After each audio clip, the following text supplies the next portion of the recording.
The politics of speaking Spanish making headlines tonight.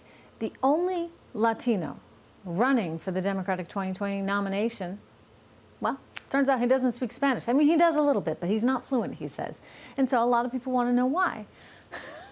His answer is, quote, internalized oppression. Watch. In my grandparents' time, in my mom's time, Spanish was looked down upon.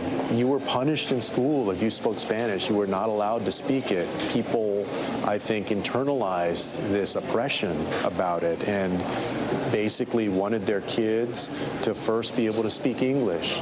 And I think that in my family, like a lot of other families, that the residue of that, the impact of that is that there are many folks whose Spanish is not that great.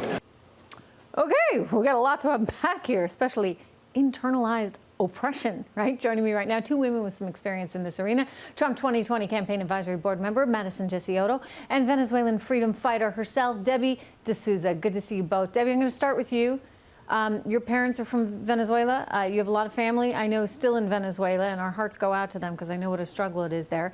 But talk to me about your experience being in America and how that worked, and do you have any empathy at all for what Julian's talking about? Right. So I am actually, I represent two cultures, two Hispanic cultures, Venezuela and Mexican American. So you got all those boxes checked. I have everything. I'm puro Latina, 100%. Yeah. So actually, I'm going to agree with Julian Castro or Julian Castro or whatever he calls himself these days. It's apparently Julian these days, which I had to double check on that because I do recall interviewing him a few years back, and I'm pretty sure I asked that question then and was told it was Julian, but now it's Julian, so now we know. Julian. Okay, so to his point, he doesn't have to be embarrassed about not knowing Spanish. Mm-hmm. You know, when I was watching the debate, I thought, my goodness, most Hispanic Americans know English. They probably don't even know Spanish. So we call it Hispandering.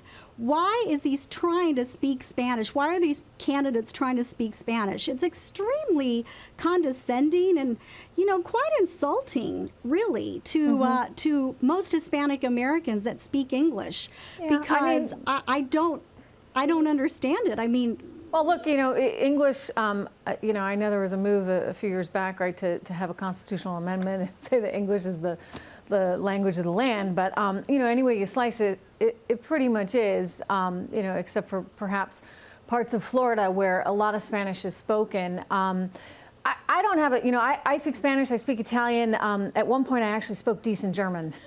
Not so well anymore. Wow. But anyway, I speak a lot of languages, but I don't use them unless I'm actually speaking to someone who does speak Spanish, and then it comes in handy. But nonetheless, you know, I don't think one way or another about someone, Julian included, because he may or may not speak Spanish. I get where his parents were coming from, and I understand that, and I think there's something to be said for it.